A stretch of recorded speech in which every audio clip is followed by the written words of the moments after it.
वासुदेवाय भगवान शिवन्नाई ब्रह्मात्मादिवें प्रवचानि पुष्पाणि पूजार्थं ध्वजानि भूतस्थरूपं योऽस्मानं तं धर्म्यं धूममादेवानं शिवैतं शस्त्रवस्त्रकुण्डिष्टं देवतं सुगन्ध्यं धूपमाग्रहाम्यामि। नमस्कारं समर्पयामि। हरे वो बूढ़ी को मजा चल कर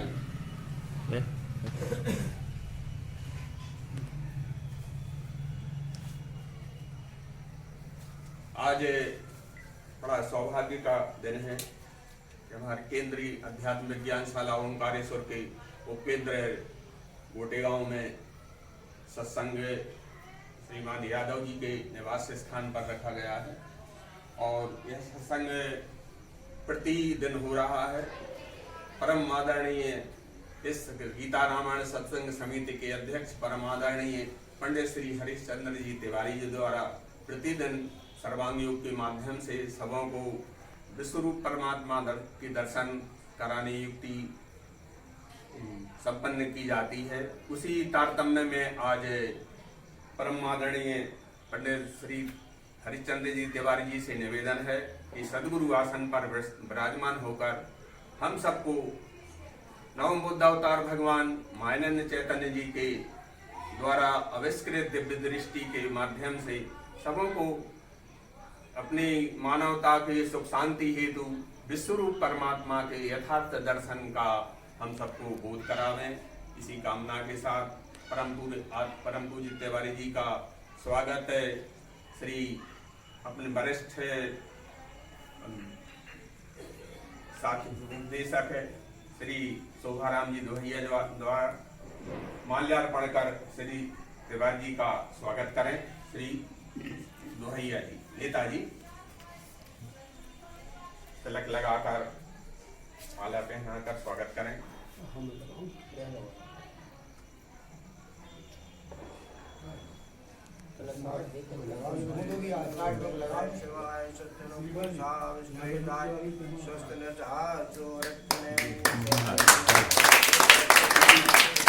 इसी क्रम में श्री यादव जी आकर श्री सदगुरु आसन विराजमान परम पूज्य तिवारी जी का तिलक और पुष्प से स्वागत करें। श्री यादव जी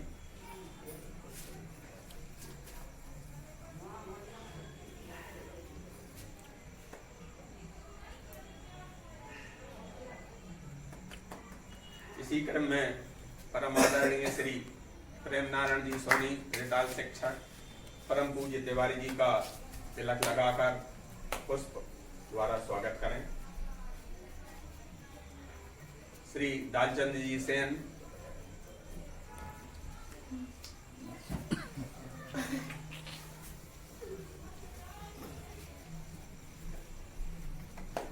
श्री चौरसिया जी श्रीवास्तव जी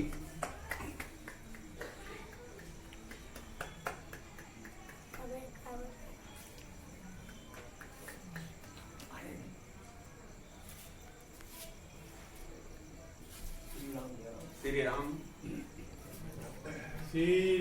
राम जय राम जय जय राम श्री राम जय राम जय जय राम श्री राम जय राम जय जय राम श्री राम जय राम जय जय राम श्री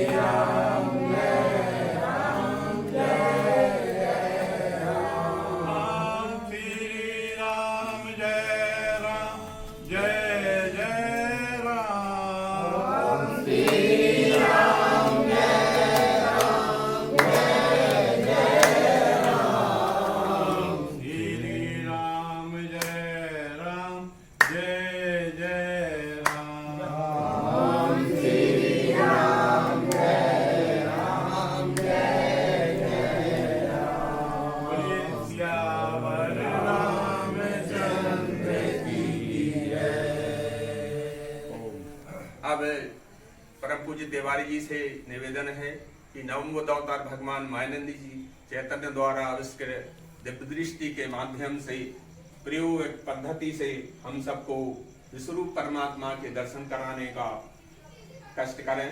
परम पूज्य तिवारी जी। बहुत बहुत धन्यवाद श्रीपाल जी। मैं बड़ा भाग्यशाली हूँ, मुझे आप लोगों ने ये अवसर दिया। भगवान नवम बुद्ध अवतार की कृपा से, इस व्यासपीठ से, के आशीर्वचन से, आप लोगों के सहयोग से मैं स्वरूप परमात्मा के दर्शन पंडित से ब्रह्मांड की पूजा के रूप में कोशिश करता हूँ, बुद्धिमत्ता प्राप्त करें। ओम परब्रह्मणे नमः। श्री सीतारामेभ्यो नमः। त्वमादिदेवा पुरुषा पुराणा, त्वमस्य विश्वस्य परं निधानं, वेत्तासि वेद्यं च परं च धनं, त्वया ततं विश्वम् अनन्तरूपं। विश्वरूपाय परमात्मने नमः। सच्चिदानन्दरूपाय विश्वोत्पत्त्यादिहेतवे तापत्रय विनाशाय श्रीकृष्णाय वयं नमः।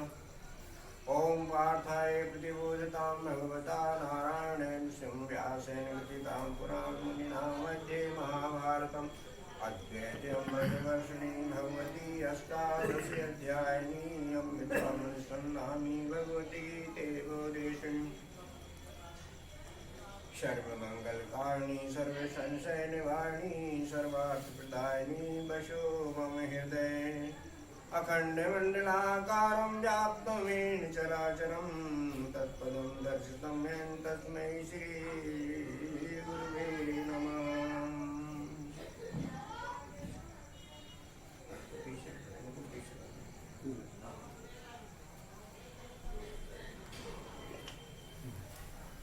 आज के सदगुरु पुनीत विश्वरूप दर्शन के प्रदर्शन पर उपस्थित आप श्री बंधु, आपको इस व्यासपीठ के आशीर्वाद से मंगल भाव अर्पित करता हूँ कि विश्वरूपता आपके स्वभाव में, आपके कर्तव्यों में परिलक्षित होने लगी।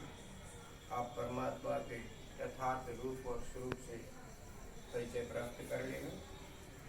इस हेतु से मैंने सदगुरु प्रणीत प्रमाणित कुछ सुनिश्चित तथ्यों का संकलन किया है, जो आपके सामने प्रस्तुत करने जा रहा हूँ। इस हेतु से उपोद्घात स्वरूप कुछ अन्य बातों की चर्चा भी हम लेते हैं। और इस प्रयोग प्रदर्शन में तुलसीदास जी के रामचरितमानस, वाल्मीकि कृत श्री कृष्ण गीता के मंत्रों का, चौपाइयों का इस हेतु से सहयोग लेंगे। जैसा कि सर्वविदित है और सर्वमान्य भी है कि भारत देश विश्व का धर्म, भारत देश की भूमि में योग के परमाणु छिपे हुए हैं। इसलिए इस देश में परमात्मा के अवतरण हुए, साधु संतों के अवतरण हुए, अनेक प्रकार के सत साहित्य का सृजन हुआ, जिनसे आज पूरा विश्व अध्यात्म की शिक्षा ले रहा है। यथार्थ में भारतीय अध्यात्म दर्शन के प्रमुख स्रोत स्वरूप शंभु वेद हैं हमारे। इनसे निश्चित श्रुतियाँ, स्मृतियाँ, पुराण बने, सदग्रंथ बने, जिनके प्रणेता ऋषि मुनि, साधु संत आदि दार्शनिक, हमारे समाज के प्रबुद्ध महापुरुष और सामान्य जन, हमारे बुजुर्ग जन, इन सभी ने हमारे आसपास के इस जगत को देखा, नीचे देखा, समझा, पढ़ा और पाया कि ये हमने नहीं बनाया, बना बनाया ही आया। और हमारे बुजुर्ग ने भी यही बताया रात में देखा तो चमचमाते नीली छतरी में सितारे, दिन में आग का गोला। पृथ्वी में देखा तो समुद्र रहता है जल, अग्नि, वायु, नाना प्रकार के जीव जंतु, पशु पक्षी वृक्ष, इन सब के अध्ययन करने से पता चला कि हमारी जो मनुष्य योनि है ये सबसे श्रेष्ठ है। इसमें तमाम प्रकार की सुविधाएं संपन्नता है और इन सब में यह भी देखा गया कि क्रिया हो रही है, कर्म भी हो रहे, लेकिन कर्ता दिख नहीं रहा। समझ में आता है, भास होता है उसका। हमारे वैज्ञानिक भी कहते हैं इस बात को कि बिना कर्ता के, उसकी क्रिया के कोई कर्म संपादित होता नहीं। तो निश्चित रूप से ये उसका करता है। पार्वती शिव संवाद में शिव जी कहते हैं, सब भांति अलौकिक करनी, महिमा जासु जाय नहीं बरनी। आकाश, अगाध, अकथ। अध्याय 2 गीता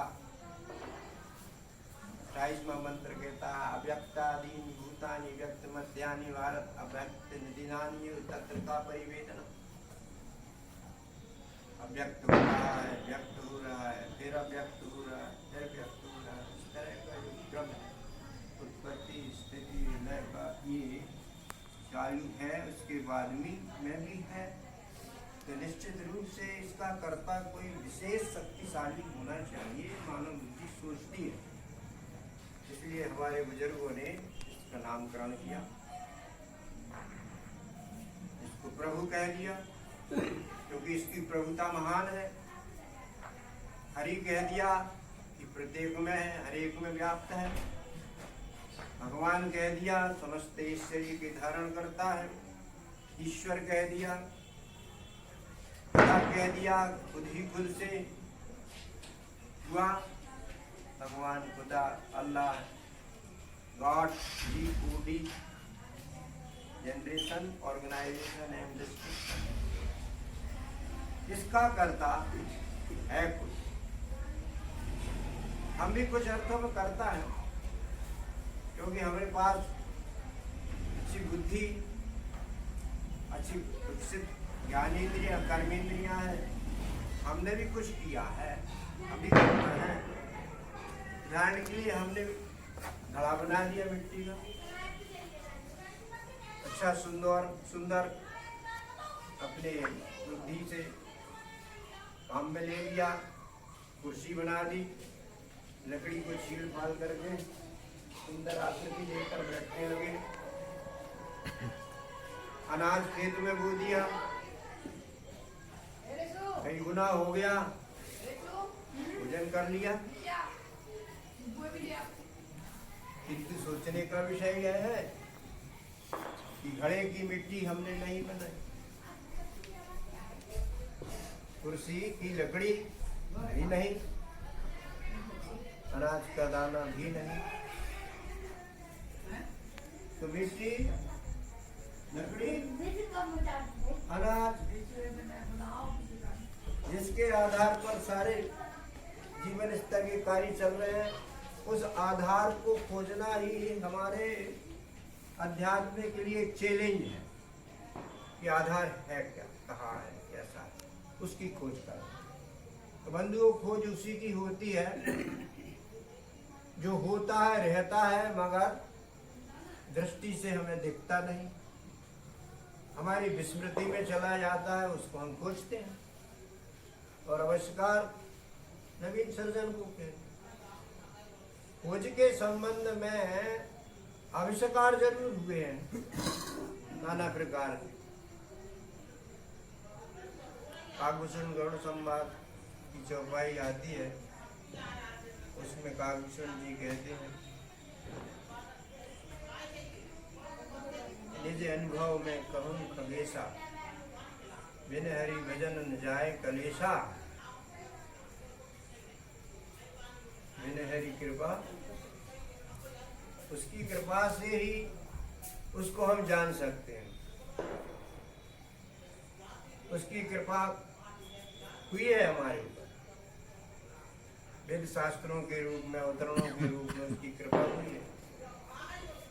गीता अध्याय 10:2 में भगवान कृष्ण परमात्मा से कहते हैं कि नाम विदु सुरगणा प्रभव न मनीषा, अहम आदि ही देवा नाम महर्षिणाम च सर्वथा। मुझे ये मेरे उत्पत्ति को ये देवर महर्षि लोग नहीं जानते, मैं ही इनका आदि कारण हूँ। और हमारे अनुभव की बात है कि पिता पुत्र को जानता है, मगर पुत्र पिता को नहीं जानता है, न पहचानता है। लेकिन पुत्र अपनी माता जी की जानकारी से उसको जान करके मानता है। ऐसे ही परमात्मा ने स्वयं वेदों को प्रकट किया अपनी जानकारी के लिए। अपनी जानकारी के लिए अवतरणों की व्यवस्था की, जिनसे हमें काफी जानकारी मिल जाती है। विशेष रूप से 10 की श्रृंखला बताई गई है, जिसमें सर्वसुलभ परमात्मा के 7वें अवतार श्री रामचंद्र जी, 8वें अवतार श्री कृष्णचंद्र जी और 9वें अवतार वर्तमान युग के भगवान बुद्ध अवतार मानव जी चेतन का नाम हम इस क्रम में ले सकते। रामचरितमानस या रामायण, रामायण के प्रणेता वाल्मीकि जी ने 7वें अवतार श्री राम के लीलाओं को, उनके चरित्रों को रामायण में संकलित किया, लिपिबद्ध किया। पश्चात समय बीतने पर कलयुग में संत प्रवर गोस्वामी तुलसीदास जी ने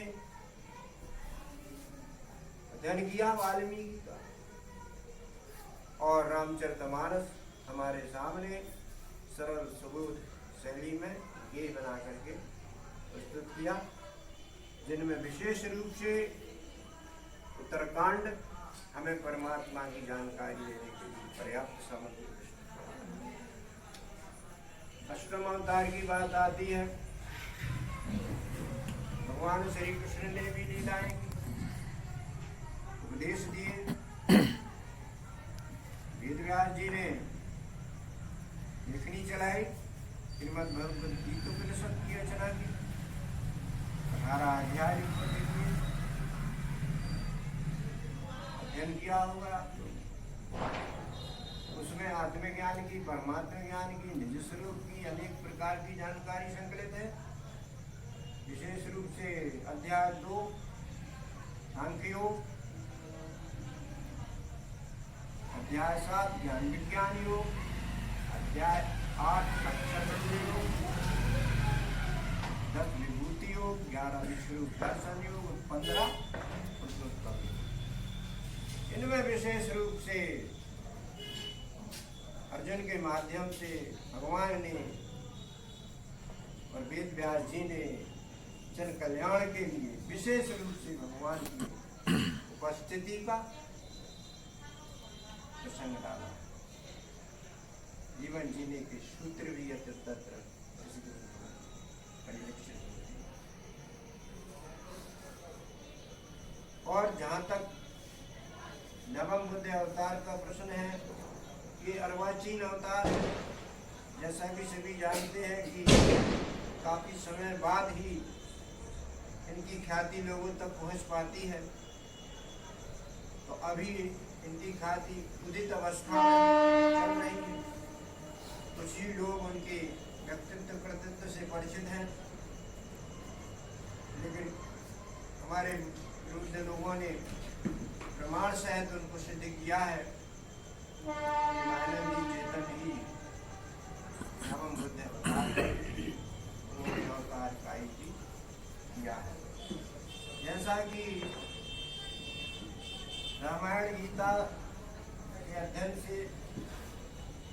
पठन से, श्रवण से हमने परमात्मा की थ्योरिटिकल जानकारी प्राप्त की, लेकिन प्रैक्टिकल जानकारी हमको मिलेगी तो सिर्फ मानव जी चैतन्य के साहित्य से। उन्होंने प्रत्यक्षीकरण करवाया, दिखा के बताया।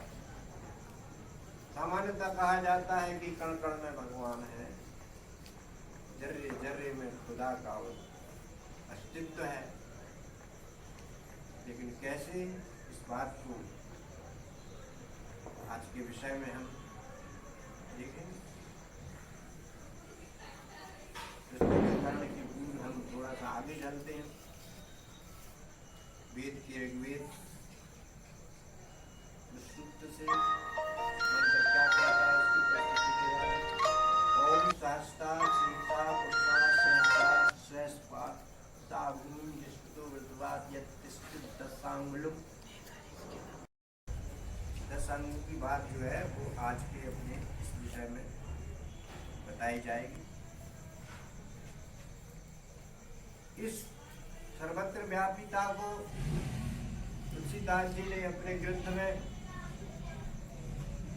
कहा, जड़ चेतन जग जीव जत सकल राम मैं जान, आकर 4,84,000 जात जीव जल थल नभ वासी, सिया राम में सब जग जानी करहु प्रणाम।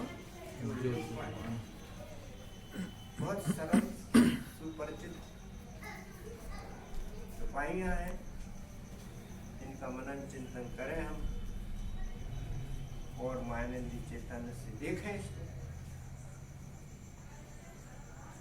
शिव पार्वती में शिव जी कहते हैं, हरिव्यापक सर्वत्र समा, प्रेम ते प्रकट हूँ मैं जाना।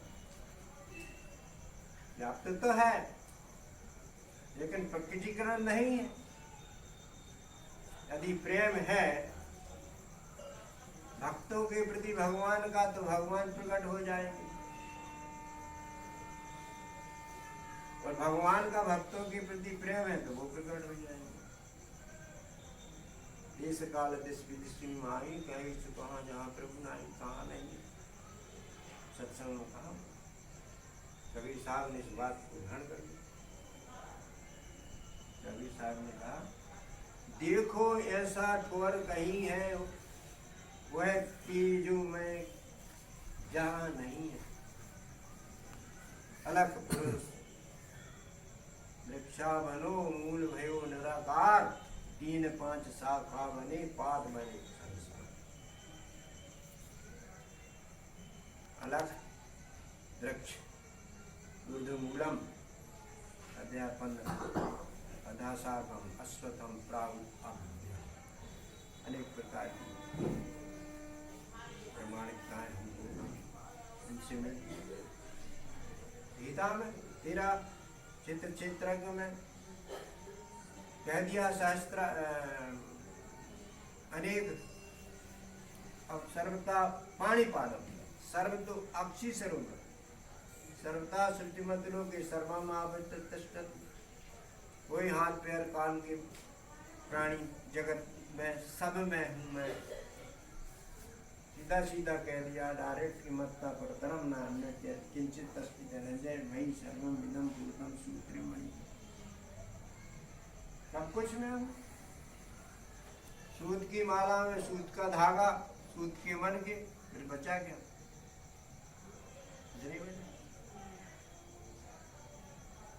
अध्याय 10 विभूति योग में तो बहुत जगह कहा है। 10:8 में आम सर्वस्व प्रभु भक्ता धर्मम प्रवर्तते, मुझसे सब है और सब में मैं हूँ। हम आत्मा गुणा के सर्वभूता सा स्थिता, आम आदि मध्यम चा भूता नाम अंतिम चा।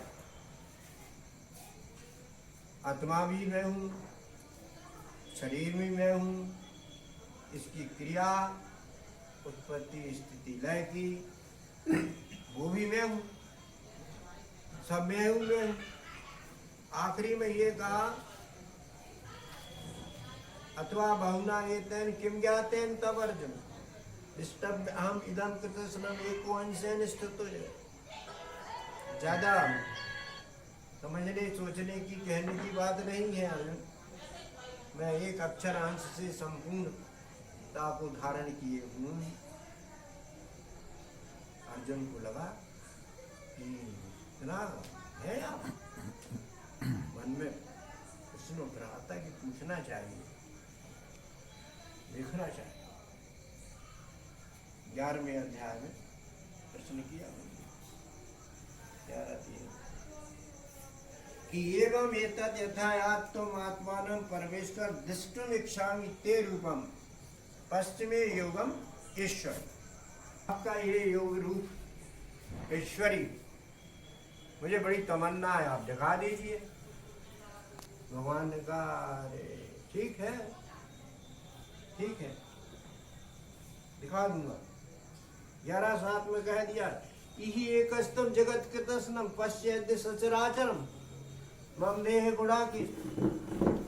इस देह में सब दिखा दूंगा और इस देह में मेरे को भी दिखा दूंगा, सब कुछ दिखा दूंगा। रुको जरा। बोले क्यों? बोले ऐसे नहीं दिखेगा। फिर बोले कैसे दिखेगा? 11:8 में नादु माम से दृष्टो मननेव स्वचक्षुषा ददामि दिव्यम ते चक्षु पश्चिमे योगम। इन चर्म चक्षुओं से नहीं दिखेगा तुझे मेरा ये भव्य रूप, विराट रूप। इसके लिए मैं तुम्हें दिव्य चक्षु देता हूं। बंधुओं, दिव्य चक्षु दिए, कैसे दिए? इस बात की पूर्णता हमको भगवान मायानंद जी के प्रयोग में दिखे। दिए जरूर हैं। ये बात, इस बात का जो प्रमाण है वो 11:9 में मिलता है, जब संजय धृतराष्ट्र के से कहते हैं कि एवं उक्त्वा राजन महायोगेश्वरा हरि दर्श्यामास पार्थाय परमम रूपम ईश्वर। दिखा दिया। कैसे दिखाया ये अपना आज का विषय रहे। हाँ, 11:48 में जरूर संकेत मिलता है दिखाने का। 11:48 क्या कहता है कि ना हम वेदे न तपसा न दाने न चाहिए शक्या एवं विधे दृष्टवान सीमा में था। वेद के अध्ययन से, तप से, दान से, यज्ञ से मेरे प्रत्यक्ष दर्शन का सीधा संबंध नहीं है। इनसे चित्त शुद्धि हो सकती है, ज्ञान भी बढ़ सकता है, लेकिन प्रत्यक्ष दर्शन के लिए तो दूसरी बात है। सत्या एवं विधे दृष्टमान सीमा में, जैसे तूने अर्जुन देखा है दिव्य दृष्टि पा करके ऐसे ही तू दिखेगा। अब हमारे नवीन श्रोताओं को, सामान्य जन को प्रश्न उठता है कि दिव्य दृष्टि क्या है? कोई कहते हैं शंकर जी का तीसरा नेत्र, ज्ञान का नेत्र ऊपर एक, वो दिव्य दृष्टि। कोई कुछ समझते हैं कि संजय को दिव्य दृष्टि मिली थी तो एक स्थान से वो देख लेते हैं दूसरी चीजों बाहर। लेकिन जब इस ज्ञान विज्ञान दिव्य चक्षु के सत्संग में आए हम, तो हमको पता चला कि दिव्य दृष्टि सद्गुरु युक्ति का नाम है। ज्ञान विज्ञान के नेत्र हैं जो सद्गुरु प्रणीत है, सद्गुरु के समर्पण से ही प्राप्त होंगे, सामान्यता नहीं प्राप्त होंगे। सद्गुरु तत्व दर्शन करने की योग्यता हो, तत्ववेत्ता भी हो। जो महिमा में आया है कि क्लेश अंधकार नाशाय मुमुक्षुणाम विमुक्ते तत्व दर्शन प्रदानाय समर्थ तत्वदर्शिना। तमाम प्रकार के शारीरिक क्लेश जो अर्जुन को हो रहे थे, मानसिक क्लेश जो अर्जुन को हो रहे थे, उनको दूर करने के लिए, कर्तव्य आयु देने के लिए भगवान ने आत्मज्ञान का उपदेश दिया। और इसमें हम लोगों के लिए व्यास जी महाराज ने सदगुरु समर्पण करने की बात कही। वहाँ पर तो सदगुरु नहीं थे उनके, तो तत्व दर्शन, तत्वदर्शी, तत्ववेदता से ही संभव है। 4:34 में कहा गया है, तद्विद्धि प्रणिपातेन परिप्रश्नेन सेव्या उपदेक्षन्ति ते ज्ञानम ज्ञानिना तत्वदर्शिना। तद्विद्धि यानी उसको जानने के लिए, जिसको जानना है उसके लिए सदगुरु के पास जा करके प्रणिपात करना होगा, समर्पण देना होगा। पश्चात गुरु की कृपा होगी तो उपदेश मिलेगा। उपदेश को जान करके क्या होगा? 4:35 में यत ज्ञात्वा न पुनः मोहम एवं यास्यसि पांडवा एन भूतानि अशेषेण दक्षसि आत्मनि अथोमयि। जिसको जान करके, आत्मज्ञान को जान करके अर्जुन तेरा जो मोह है, परिजन आसक्ति है, वो खत्म हो जाएगी। तू वर्ण सांकरी का जो शिकार होने जा रहा है, इस आत्मज्ञान से बच जाएगा। 11 आखिरी 18:62 उसमें सीधा सीधा कहा है कि तमेव शरणं गच्छ सर्वभावेन भारत तत्प्रसादात् पराम शांतिम स्थानम प्राप्यसि शाश्वतम्। उसकी शरण में जा, सदगुरु के द्वारा शांति मिलेगी और परम पद यशस्विता का भी प्राप्त होगा। यहाँ फिर क्वेश्चन उठता है सामान्य जन का कि क्या हम साधारण मनुष्य भी उस परम पद के भागीदार बन सकते हैं? तो अध्यात्म कहता है, सदगुरु कहते हैं बिल्कुल बन सकते। ये मनुष्य तन है, समस्त साधनों का धाम है, किसी प्रकार की कमी नहीं है, पूर्ण है। इसलिए इस पूर्ण के दर्शन के लिए ही इसका निर्माण हुआ है। मैं भी आया है श्लोक कि आहार निद्रा भय मैथुन्यं च सामान्य पशु नराणाम धर्मो ही तेषाम अधिका विशेषा धर्मेण हीना पशु भी समान। आहार करना, निद्रा लेना, मैथुन करना है, ये तो यदि रहे तो मनुष्य रहे। पशु धर्मो ही तेषाम अधिका, धर्म जो है वो विशेष रूप से धारण करने योग्य चीज है मनुष्य के लिए। वो है 2 प्रकार भाग इसके होते हैं, एक ज्ञान धर्म और एक कर्म धर्म। ज्ञान धर्म ये हो कि ये विश्व ही विश्वरूप परमात्मा ये धारण हो जाए पक्का, और कर्म धर्म अपने स्वर्ण कर्म से इसकी निष्काम भाव से सेवा करना। मुक्ति पथ पाने का बड़ा सरल तरीका बताया गया है यहाँ पर। इसी तरह से हमारे इस जीव का परम कर्तव्य होता है कि इस धर्म को धारण करके परमात्मा में विलीनीकरण प्राप्त कर ले। पानी की बूंद समुद्र के बिल्कुल निकट है, हमारे मनुष्य तन जीव ब्रह्म के बिल्कुल निकट में है। सिर्फ कमी है तो एक पुरुषार्थ कर ले तो ब्रह्म लब्धि जीते जी प्राप्त की जा सकती है। परंतु हमारे जीव की एक बड़ी विडंबना, बड़ी विसंगति क्या है? शरीर के संग रहते रहते शरीर आसक्ति इतनी बढ़ गई है कि खुद को शरीर ही मानने लगा। शरीर के सुख दुख से सुखी हो रहा है, भोगों से भोग ले रहा है।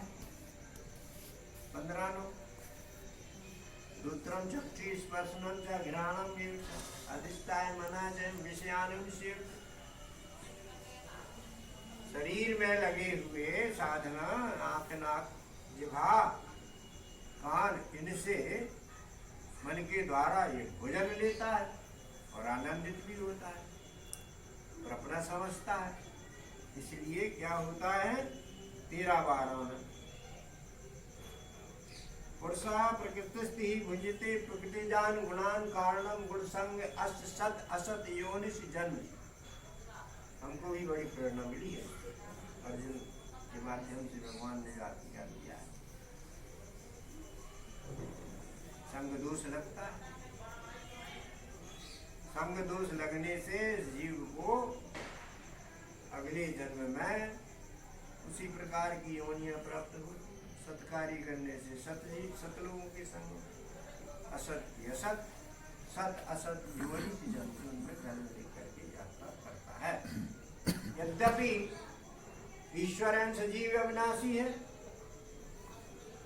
चेतन अमल सहज सुख राशि है, परंतु सोई माया बस रहो गुसाई बनो की मरकट की माया का बड़ा चक्कर। शरीर वस्तु परिवार एक नाना प्रकार की चीजें सबके हितार्थ दी गई है, लेकिन उसमें आसक्ति जो है वो माया का रूप धारण कर दी। इस आसक्ति के कारण बंधन में बंदर राम जी और तोता राम जी फंस जाते हैं।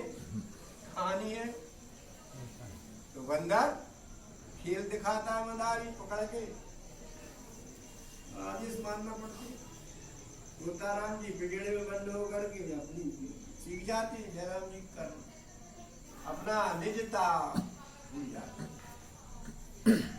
ऐसे ही हमारे जीवन की अपनी निजता स्मृति में चली गई है। एक बढ़िया प्रेरक प्रसंग काल्पनिक है, वो आपके सामने पेश करता हूँ कि जंगल में चला, जंगल सिंह का एक बच्चा अपने परिवार से किन्हीं कारणों से विलग हो जाता है और जंगल में चरने वाली बकरियों के झुंड में घुल जाता है, विलोपन हो जाता है उसका।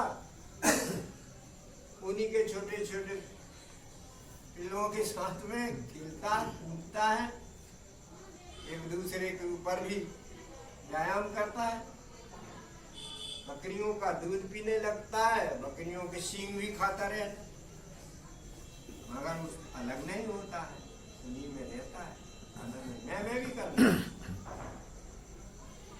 अब संयोग से एक उसी बच्चे की प्रजाति का सिंह वहां से निकला, उसने देखा अरे ये तो मेरी प्रजाति का बच्चा है, हाँ परेशान है।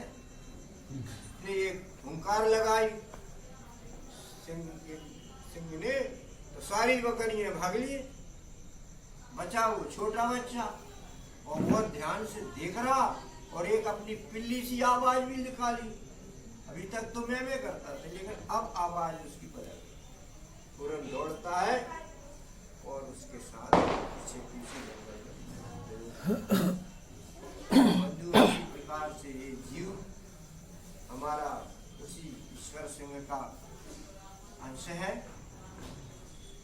परंतु इस जगत के शरीर के आसक्ति में इसी तरह फंस गया है। जब सदगुरु की भगवान की कृपा होगी तो निश्चित रूप से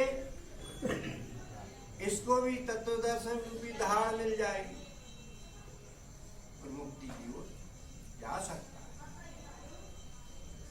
ये दहाड़ हमको कहाँ मिली? गीता के अध्याय 11 में सुनाई थी। अर्जुन को दहाड़ दी गई तत्व दर्शन की। इसके अनेक नाम हैं गीता में। सद्गुरु युक्ति योग नाम है, तत्व दर्शन योग, ज्ञान विज्ञान योग, दिव्य दृष्टि योग।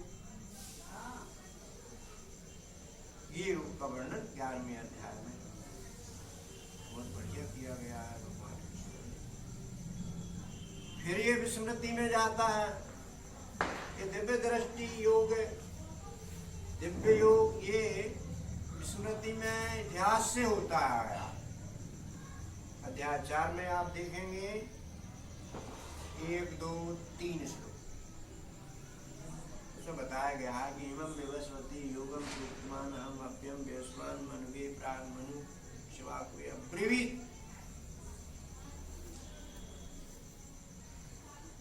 अक्षर स्वयंभू की प्रेरणा से कश्यप अदिति के ज्येष्ठ पुत्र, जिसका नाम सूर्य नारायण,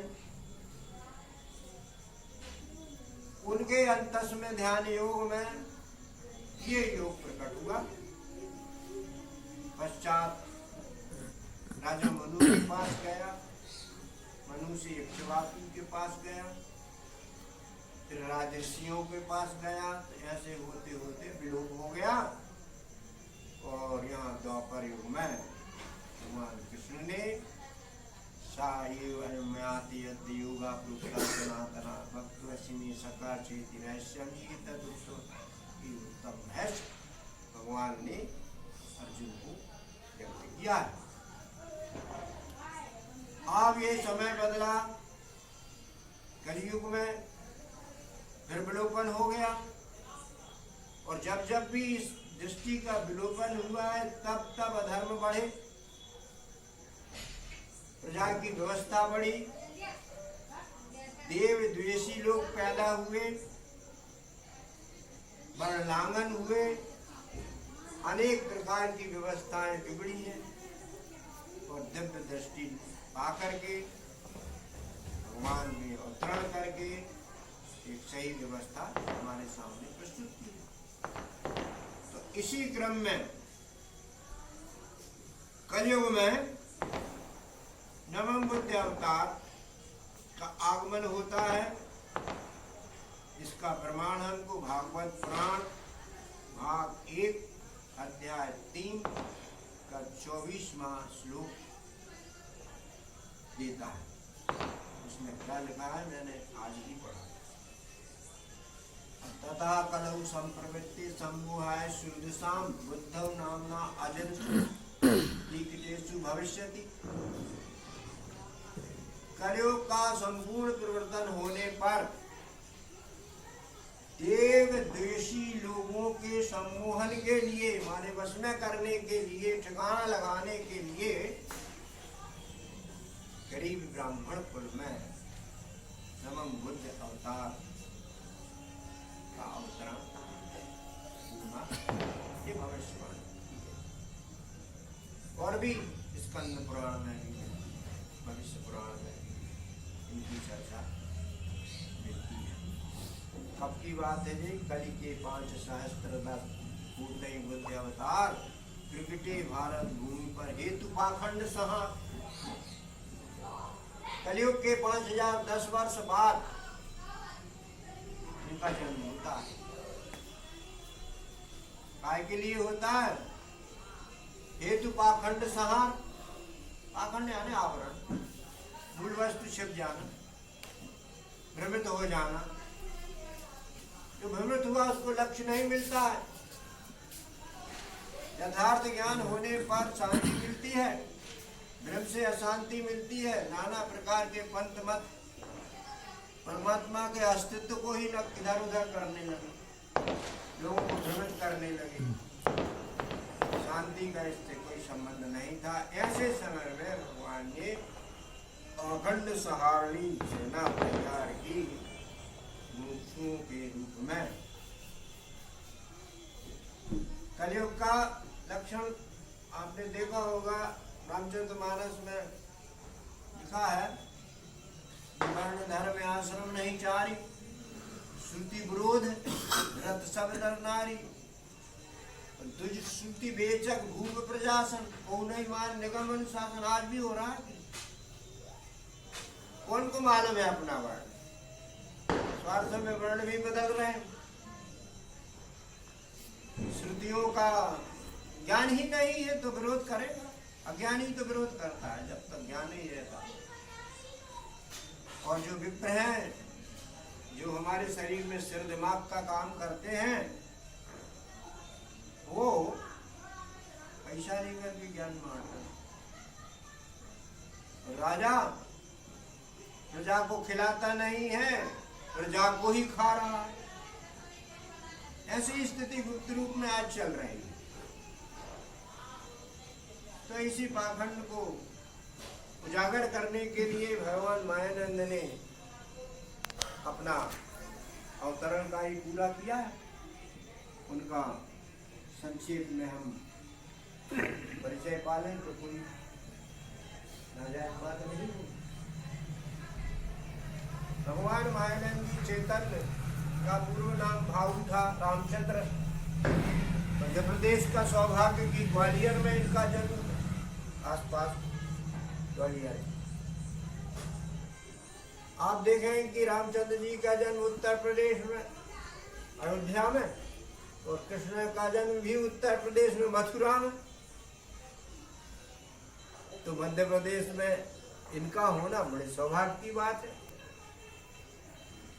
लक्ष्मण से ही बड़ी कुशाग्र बुद्धि थी। जिसकी कुशाग्र बुद्धि होती है ना, वो साधारण काम नहीं करता, कुछ असाधारण ही उसकी चाल होती है। बचपन में ही समस्त प्रकार के शास्त्रों का, वेदों का अध्ययन कंप्लीट कर लिया। उनका अध्ययन कहाँ तक गया? अध्याय 11 गीता ते चक्षु में। उनके मन में ये बड़ा प्रश्न गूंजता रहा। इसकी शांति के लिए अनेक साधु संत मठ मंदिरों में उन्होंने शरण प्राप्त की। संयोग से 16 वर्ष की आयु में बनारस में दशमेश घाट पर उन्हें एक संत मिले, विशुद्धानंद जी नाम के, वयोवृद्ध ज्ञान वृद्ध तत्वदर्शी। पिता के साथ गए हुए थे तो वहां उन्होंने प्रश्न किया कि गुरुदेव, मैं आपकी शरण में हूँ, आपके पास दिव्य चक्षु है क्या, या आप उनको देने की क्षमता रखते हैं? यदि हाँ तो मेरे ऊपर कृपा कीजिए प्रभु। विद्यानंद जी को बड़ा आश्चर्य हुआ, ये बालक इतना निखालिस प्रश्न। समझ गए कि ये अवतार है। अवतार जो होता है अवतंत होता है, लेकिन थोड़ा सा हवा मिल जाती है तो प्रज्वलित हो जाता है। उन्होंने वस्तु दर्शन, आत्मज्ञान, दिव्य चक्षु सदगुरु को अल्प समय में ही सिद्ध कर दिया। यहाँ तो अधिष्ठान ये रखा हुआ है, निष्ठा। वहाँ तो उन्होंने एक कंकड़ लेकर के उसमें परमात्मा का शरीर, परमात्मा की आत्मा बता दी। वस्तु में उनको समझ में आ गई। धन्य हो प्रभु मेरा आगमन, धन्य हो आप जैसे सदगुरु। सदगुरु कहते हैं, जाओ बेटा अवतरण कार्य पूरा करो। भगवान ने अवतरण कार्य करने के लिए नर्मदा क्षेत्र अपनाया। परिक्रमा करते हुए उन्होंने इसका प्रचार प्रसार किया। सन 1925 में स्थायी निवास आश्रम जिसे कहते हैं, वो ओंकारेश्वर मध्य प्रदेश खंडवा के पास विज्ञानशाला, अध्यात्म विज्ञानशाला जो ऊपर लगा हुआ है बोर्ड, इस बोर्ड में लिखा हुआ है मुख्य आश्रम भगवान का, और भगवान की फोटो भी लगी हुई है, इसको आप लोग देख सकते हैं। वहां पर स्थायी निवास आश्रम का बनाया और वहां दिव्य चक्षु युक्ति का प्रचार प्रसार करने लगे। देखते ही देखते समय बदला तो भारत के हर कोने में उनके आश्रम छोटे छोटे उपकेंद्र के रूप में कार्य करने लगे। आज घोटे गांव भी धन्यभागी है कि यहाँ इस दिव्य चक्षु का बीज जो है इस उपकेंद्र के माध्यम से दिया जा रहा है। और एक बड़ी अच्छी बात ये देखिए आप कि जितने भी अवतरण हुए हैं वे सब अवतरणों में दुष्टों का दलन, धर्म का संस्थापन हुआ, मगर इस अवतार में दुष्टों के दलन वाली बात नहीं है। ये बुद्धि का अवतार है। बुद्धि को डाइवर्ट करके भगवान ठीक करना चाहते हैं। ये ब्राह्मण कुल का काम है। ब्राह्मण क्षत्रिय का काम, वो सब क्षत्रिय या ब्राह्मण कुल का काम है। ब्रह्म विद्या से उन्होंने ऐसी विद्या प्रदान की कि जिसमें मार काट का प्रश्न ही नहीं। और अच्छी बात देखिए, साहित्य सृजन इन्होंने किया है, अपने हाथ से लिखा। बाकी लोगों का तो दूसरे सक्सेसर्स लोगों ने, साधु संतों ने, महात्माओं ने लिपिबद्ध किया उनकी गाथा को, लेकिन इन्होंने इस दिव्य चक्षु ज्ञान को स्वयं ही लिपिबद्ध किया। और सबसे श्रेष्ठ ग्रंथ देखिए आप, इसका नाम सर्वांग योग है। इस योग में वस्तु दर्शन किया गया है कि उस परमात्मा के समस्त अंगों को, हमारे शरीरस्थ अंगों को देखने की इसमें कला बताई गई है। थ्योरी भी है इसमें, प्रैक्टिकल भी है। बड़ा संक्षिप्त सा ग्रंथ है। ये प्रथम भगवान ने लिखिबद्ध किया। इसके एक एक शब्द अमृतमणि है। 8 अध्यायों की छोटी सी पुस्तिका है, लेकिन गागर में सागर भरा हुआ। जिस प्रकार गीता का प्रथम अध्याय कारण अध्याय माना गया है, इसी प्रकार इसमें भी इसका प्रथम अध्याय कारण अध्याय। इसमें प्रश्नोत्तरी शैली है, शिष्य गुरु के माध्यम से। इसमें भगवान ही गुरु और भगवान ही शिष्य बन गए हैं और अपने से ही ये पूरा ग्रंथ लिख दिया है। मायानंद ने अपना निज रूप लगा दिया। सदगुरु समर्पण पश्चात निष्खालिस होकर के, निश्चल होकर के प्रश्न किए गए हैं। तो फिर परमात्मा ने पूरी विधि से प्रत्यक्ष दर्शन कराया है। इसको हम आज करें। इसके अलावा भी उन्होंने ग्रंथ लिखे हैं। गीतोपनिषद यानी गीता का भाष्य अनुष्टुप छंद में गेय बनाया और गीता के अनेक सिद्धांतों को उन्होंने विज्ञान रूप दिया, जो बुद्धिमान लोगों की समझ में बहुत जल्दी आया। यथार्थ रूप भ्रम करने वाले अर्थ नहीं, निष्भ्रम करने वाले यथार्थ रूप शब्दों के अर्थ हमको गीतोपनिषद में देखने को मिलते हैं। चमत्कार निर्णय, जिसमें कई प्रकार के पाखंडों का वर्चस्व लिखा हुआ है और उनको भगवान ने विज्ञानता समझा करके सुधी पाठकों को शांत किया है। अनेक प्रकार से उनको भ्रमों से बचाया। और नर नारायण भी इसका बहुत श्रेष्ठ ग्रंथ है। आप कभी पढ़ना, इनको खरीदना पड़ेगा वहीं जा करके। नर नारायण में नर कोटि के प्रश्न है और नारायण के उत्तर जो हमारे भी हैं, उनको पढ़ करके